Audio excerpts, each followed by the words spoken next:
name is Mrs. Szymanski. I teach third grade at John Baker Elementary School, and I'm going to teach you about equivalent fractions today. So first off, let's remember that fractions have two important parts. They have a number on the top and a number on the bottom. The number on the top is called the numerator, and it tells us how many pieces are colored in or taken up in the fraction. The bottom number is called the denominator, and it tells us how many pieces an equal or a whole is split into. So for this fraction, we would read this as 1 out of 2 or 1/2.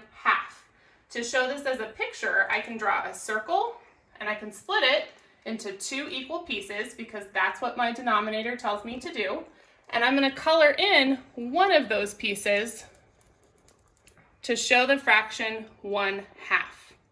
So that's what a fraction is. Now let's talk about what an equivalent fraction is. You may have noticed the word, or part of the word, equal at the beginning of equivalent. And that's going to be important when we talk about equivalent fractions, because equivalent fractions mean fractions that show an equal amount. For example, if I had the fraction 1/2, I'm going to show it with this rectangle piece. This is 1/2, and I wanted to know how many 1/4 pieces it would take to equal the same amount as my 1/2. I can line them up like this, and I can see that one of my 1/4 pieces is nowhere near as much as 1/2. But if I add a second 1/4 piece, now I can see that these two fractions are taking up the same amount of space. So that tells me that 1/2 is equivalent or equal to 2/4. These are equivalent fractions.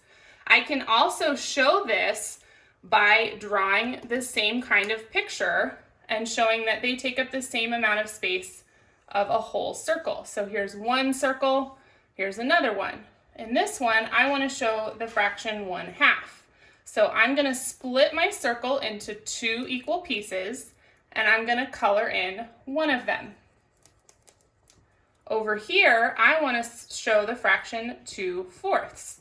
So I'm going to split this circle into 4 equal pieces and then color 2 of them. There's my 4 equal pieces, and now I'm going to color 2 of them.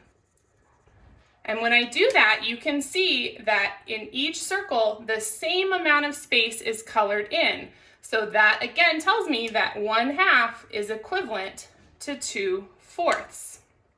All right, are you ready to try? If we took away our 1/4 pieces and we wanted to figure out how many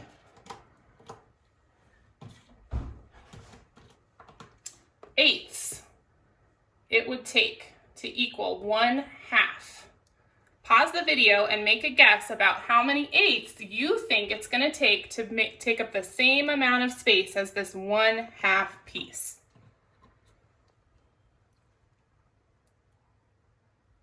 All right, did you make a guess? Let's see if you're right. So we have 1/8 piece now. Let's add another one. That's not quite enough yet. I'm going to add another one, getting closer. And then if I add one more piece, now I have 2 pieces that are taking up the same amount of space.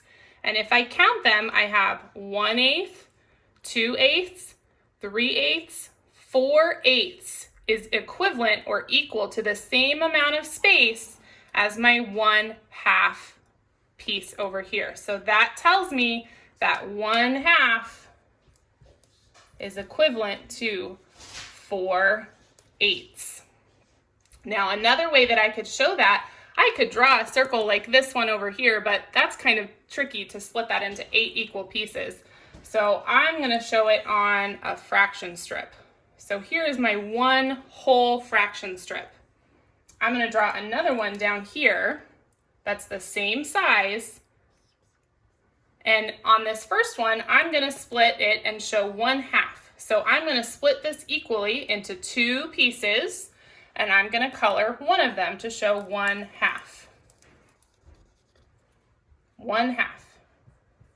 Down below on this fraction strip, I'm going to split it into 8 equal pieces, and then I'm going to color 4 of them. So I'm going to split it into 8 pieces. I have 1, 2, 3, 4, 5, 6, 7, 8 equal pieces, and I'm going to color 4 of them. And when I color 4, you can see that 4 of them take up the same amount of space as 1/2 does. So again, that tells us that those are equivalent fractions. All right, that's all for our lesson today. Go see what other kinds of equivalent fractions you can come up with. How many can you find? Thanks for watching.